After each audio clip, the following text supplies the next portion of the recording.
I know this is sudden, but can you stay at my place for a month starting next month? This utterly unexpected request came from the newly transferred female chief who had suddenly called me in. It was more than enough to throw me into a state of confusion. We were not close enough for me to be kiving at her place. "Excuse me," I stammered, taken aback. The chief blushed, fidgeting in embarrassment. Through this request from the chief, my life was about to take a significant turn. "My name is Thomas Mason. I'm 32 years old and work at an elderly care facility. I've always loved interacting with older folks since I was a kid, being quite the granny's boy, so kiving is the perfect job for me. However, the kiving staff at work are mostly women in their 50s and 60s. There are only 2 men, me and the chief.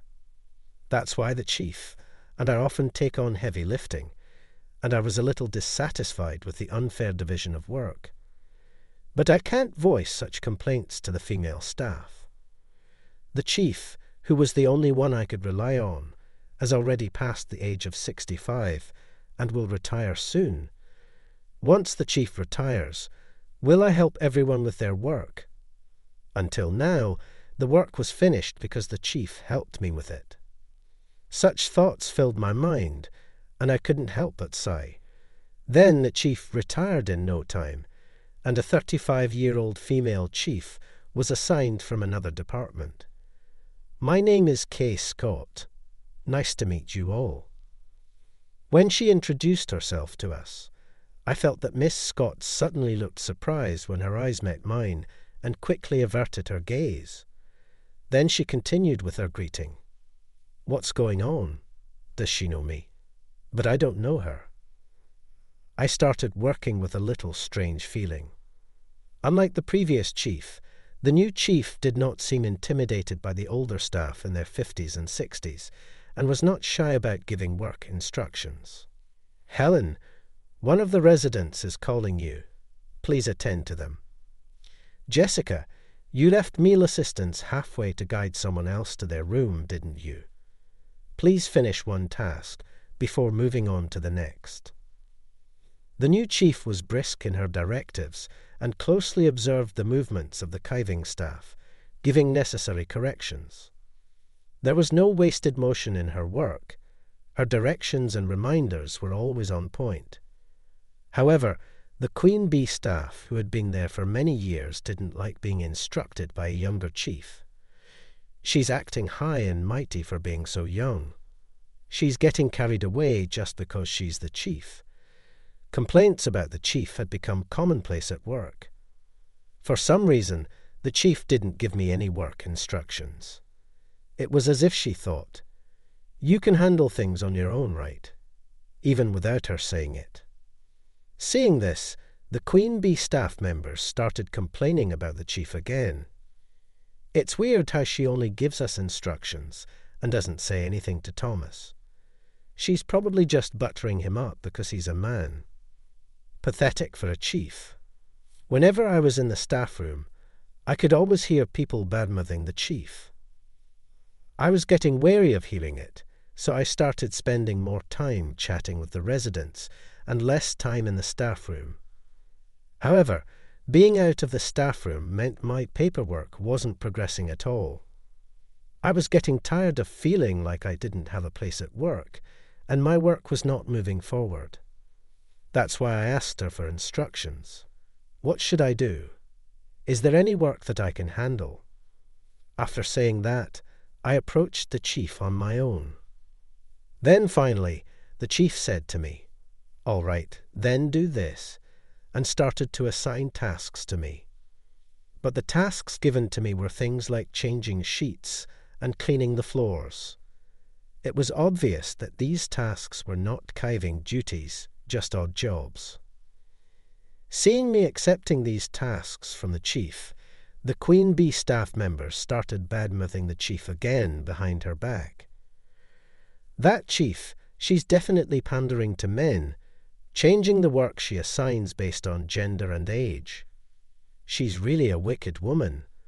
The behind-the-back talk from the Queen Bee staff members was only increasing day by day. I started racking my brain about how I could improve the relationships at work. During such a time, I was called by the chief to the conference room. Did I do something? I couldn't think of anything. Well, it doesn't matter. Since I was called by the chief, I might as well discuss the interpersonal issues as well. As I was walking towards the conference room with various thoughts, I noticed the chief fidgeting with an unusually embarrassed look. When I asked, is there something you need from me?" she just kept looking down without saying a word. While I was watching the chief with curiosity, she finally opened her mouth. "I'm sorry for this sudden request, but can you stay at my place for a month next month?" "What?" I was confused by the sudden, unexpected request from the chief. "I'm going on overseas training, so could you look after my cat for me?" Saying so, the chief handed me her house keys, fidgeting with a bashful look. Ah, so that's what this is about. Although I understood, I felt a strange sense of urgency about this unexpected request from the chief. Why me? Aren't there other people you could ask? When I asked the chief that, she looked at me with a blush and said, "There's no one else I can ask. That's why I'm asking you, Thomas," and gazed intently at me. Looking at the chief's embarrassed yet serious eyes, I couldn't refuse. "Well, if you're okay with me, I'll do it." As I muttered that, the chief's face lit up all at once. "Really? Well, I'm counting on you next month, then," she said. Now back to work, and walked out of the meeting room with a spring in her step. I could only stand there dumbfounded, watching the cheerful figure of the chief retreat. No matter if she didn't have anyone else to ask, why me? I'm not particularly close to the chief. With those thoughts in mind, I returned to my workspace. It was strange that the chief would entrust all her personal and home matters to me, a mere employee. As I thought about various things, I felt strange about the chief's attitude and had a vague feeling. At the end of the workday, I decided I had to refuse the chief's request and stay behind in the office. However, the chief was caught up in preparing for her overseas training. She was discussing the training with the office staff, receiving explanations about the flow of the day, meeting up with the translator, and so on. In our nursing home, there is an annual overseas training program for caregivers, nurses, and dietitians. They visit countries known for their advanced welfare systems like Sweden, Denmark, and New Zealand to observe and learn about their caving techniques in local hospitals and elderly homes. Usually, experienced employees attend to reflect on their usual caving tasks, but it seems that they couldn't gather participants this year. Apparently, the caregiver who was supposed to go suddenly couldn't make it due to a family matter. It was understandable then that the chief, who had recently transferred, was suddenly set to go on overseas training next month. As the chief busied herself with preparations for the overseas training, a month passed without me being able to say a word. The spare key she had given me still remained in my bag.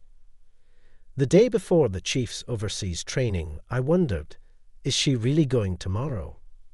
As I stared at the key I had received from the chief and thought about various things, the chief, who was about to go on her overseas training the next day, called out to me, "Could you drop by my place after work today? From tomorrow, I'll be relying on you to take care of my home daily." Upon hearing the chief's voice, I ended up having dinner at the chief's house after work that day. For some reason, although I should be visiting the chief's house for the first time, the apartment building seemed vaguely familiar. I thought about it for a while, but, in the end, I couldn't remember anything. With a feeling of unease, I entered the chief's home. As soon as I stepped into the chief's home, something black flew across in front of me. What? As I stood there in surprise, the cat, which had been on top of the cat tower until a moment ago, dashed into the depths of the room with great speed. She's incredibly shy around people. She's never let any visitors touch her, the chief explained while putting down her bag, donning an apron, and starting to prepare dinner. Wait a minute. I've never owned a cat before. There's no way I can take care of one that's so timid. When I voiced my concerns, the chief waved me over to the kitchen and said, "Come over here." She then proceeded to teach me about the proportions and timing for preparing cat food and water. She even showed me how to clean the litter box. But even if I understand how to take care of her, I don't think I'll be able to bond with her, I sighed. The chief responded, "You don't have to force yourself to get along with her. Just make sure you feed her and take care of the litter box. That's all you need to do." I was overwhelmed by the chief and reluctantly said, "I understand." I learned only the basics of cat care from her. Then the chief hastily cooked dinner for me and left early the next morning for her overseas training program. The next day, I continued with my regular work as usual. Today as well, I was busy with work, and before I knew it, it was past the regular time. "Oh no, I have to take care of the cat," I exclaimed and quickly stood up, hastily clocked out, and headed towards the chief's house. When I arrived at the house, a swift black figure dashed past me.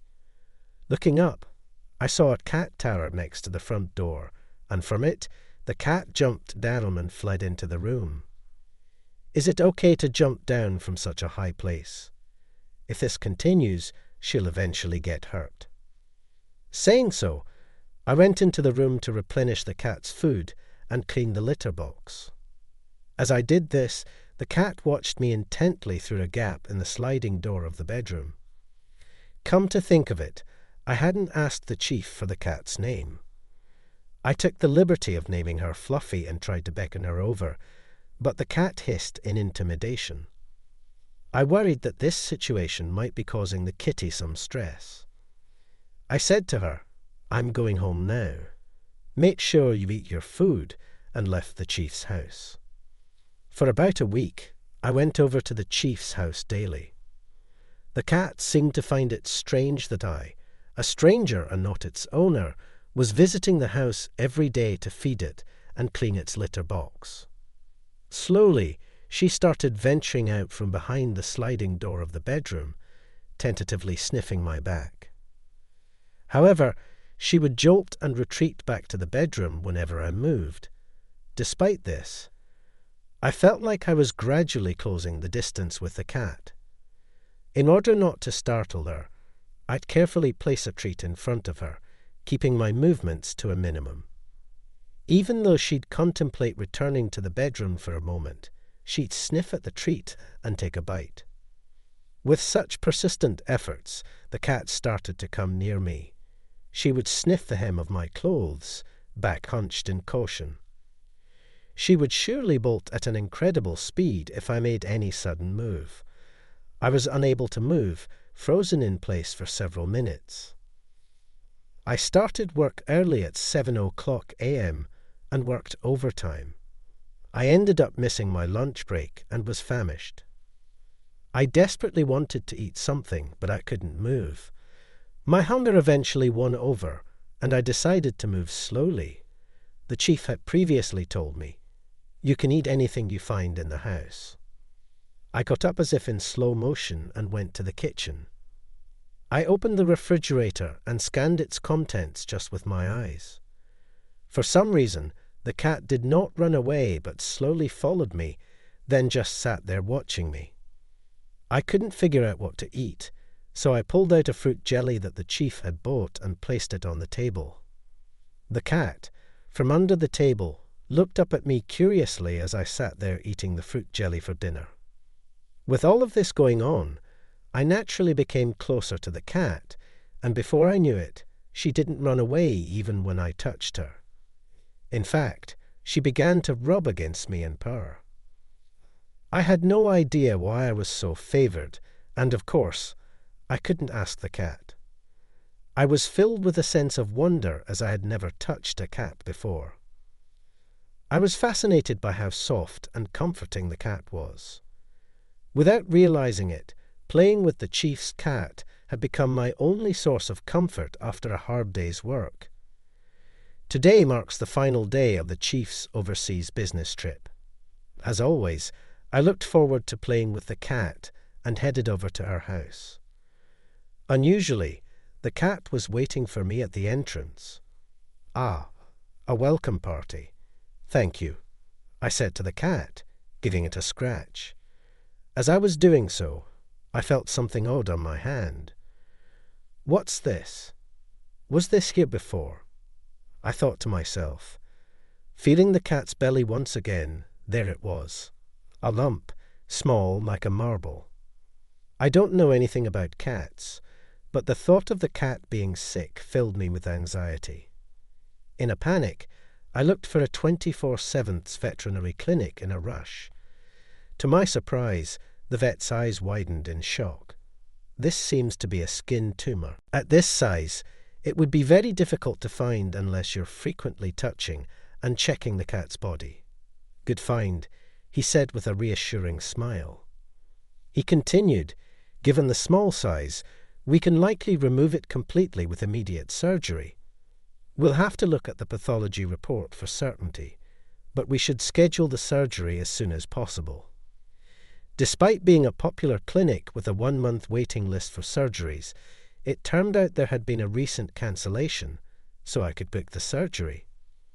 I scheduled the surgery right there, and, given my worry about the cat, I decided to stay at the chief's house for the night.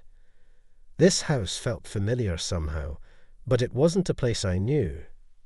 With that thought nagging at me, I laid down on the caving room couch, petting the cat until before I knew it, I fell asleep. The following day, the chief returned from her overseas training.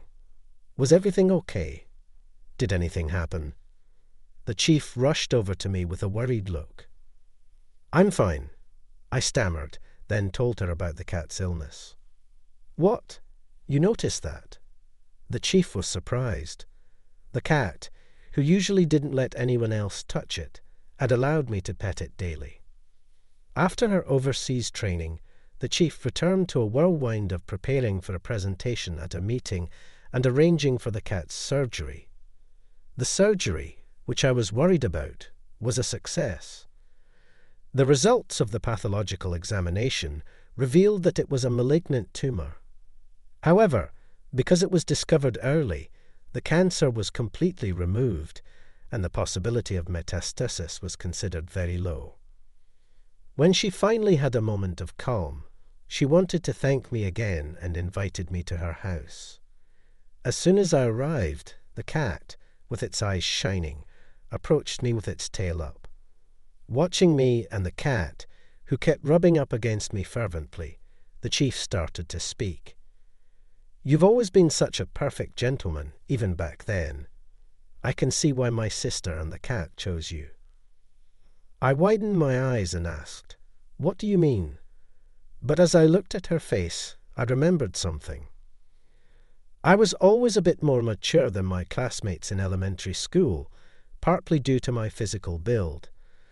I know it might sound weird to say this, but I was a bit of a heartthrob and was quietly popular among the girls.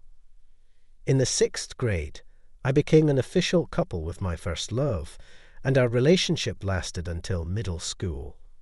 Looking at us, her sister would watch us with an envious look, like, "You guys are lucky." "Could it be you're the sister of my first love?" When I said that to the chief, she laughed with a bright smile and said, "Did you just notice?" Then she told me a story. After my first love, and I broke up in middle school, our parents divorced. Her sister went to live with their mother, and the chief went with their father. Their father passed away from cancer a few years ago. She hasn't been able to get in touch with her sister or her mother. Feeling left behind and lonely, Kay started keeping a cat a few years ago. This house is actually her childhood home. But it's changed a lot recently as the area has been developed into a new residential area. The apartment was also renovated, which is why I didn't recognize it. To distract herself from her loneliness, she had been putting on a brave face at work. Then she was transferred to my department, and we were reunited. I secretly had a crush on you as I watched how seriously you cared about my sister, she said, smiling shyly. Unlike when she was at work, she had a really kind and cute atmosphere. I felt an electric shock course through me, blindsided by this unexpected revelation of our past connection.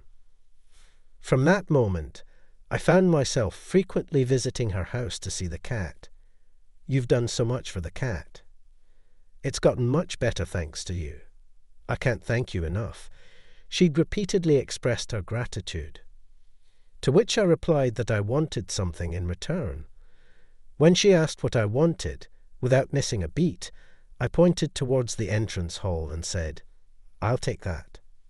She looked confused until I held up the spare keys to her house. This is what I meant. Understanding dawned on her, and her cheeks flushed a sweet pink. She was so cute that I hugged her. From that day on, our relationship officially started. "Just keep it quiet at work, okay?" she asked shyly. I noticed a softening in her personality since we started dating. Hasn't the chief been particularly nice to us lately? Maybe something good happened to her. Has she got a boyfriend now? As I watched her laugh off the remarks from the Queen Bee staff, I felt a sense of relief and couldn't help but smirk. I hope you enjoyed the story. Subscribing to the channel can be a great motivation for us. See you in the next video.